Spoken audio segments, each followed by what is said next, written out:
అద్దెకు తీసుకున్న ఇంట్లోనే గంజాయి పెంచాడు ఓ ఘనుడు. ఉత్తర్ లండన్కు చెందిన రీవ్స్ అనే వ్యక్తి పని నిమిత్తం విదేశాలకు వెళుతున్నందున తమ ఇల్లును అద్దెకిస్తామంటూ ప్రకటనించాడు. ఇంటి యజమానులు చాలా కాలం పాటు దూరంగా ఉంటారనే విషయం తెలుసుకున్న ఒక ఎస్టేట్ ఏజెంట్ వారిని సంప్రదించి కిరాయిదారులుగా ఒక కుటుంబాన్ని రీవ్స్ ఫ్యామిలీకి పరిచయం చేశారు. అయితే ఇంట్లో ఉంటున్న వారు చాలా కాలంగా అద్దె చెల్లించకపోవడంతో అనుమానం వచ్చిన రీవ్స్ కోర్టు అనుమతి తీసుకుని ఇంట్లోకి వెళ్లారు. తలుపు తట్టగానే ఇంట్లో చాలా మంది వ్యక్తులు కనిపించారని రీవ్స్ తెలిపారు. గంజాయి స్మగ్లర్లో ఇంటి బెడ్రూమ్ సహా అన్ని గదుల్లో 10 టన్నుల మట్టిని కుప్పగా పోశారని, ఇల్లును ఒక డ్రగ్ ఫ్యాక్టరీగా మార్చేశారని వాపోయాడు. సీలింగ్కు రంధ్రాలు చేసి ఎక్కడ పడితే అక్కడ అన్ని వైర్లు చిందరవందరగా వేశారని అన్నారు. ఇల్లంతా దుర్వాసనతో నిండిపోయిందని చెప్పారు. ఇంట్లో ఫ్యాన్లు, లైట్లు, వెంటిలేషన్ వ్యవస్థను అక్రమ విద్యుత్తో నడుపుతున్నట్లు గుర్తించారు. దుండగులు ఇంట్లోని విద్యుత్ మీటర్ను పనిచేయకుండా చేసి బయట నుంచి దొంగతనంగా కరెంటు కనెక్షన్ తీసుకున్నారని రీవ్స్ తెలిపారు.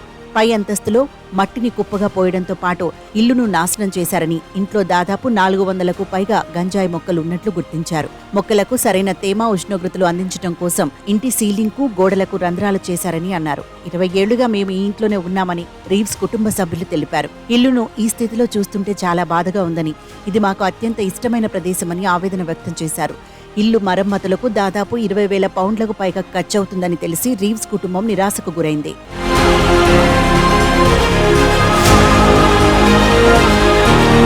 అయితే గత కొన్నేళ్లలో లండన్లో 1000కి పైగా గంజాయి సాగు క్షేత్రాలను గుర్తించినట్లు మెట్రోపాలిటన్ పోలీసులు తెలిపారు.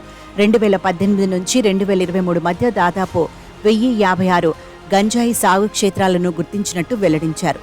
అయితే ఈ గణాంకాలు ప్రస్తుతం తయారవుతున్న గంజాయి సాగు క్షేత్రాల్లో చాలా తక్కువ భాగమేనని నిపుణులు అంటున్నారు.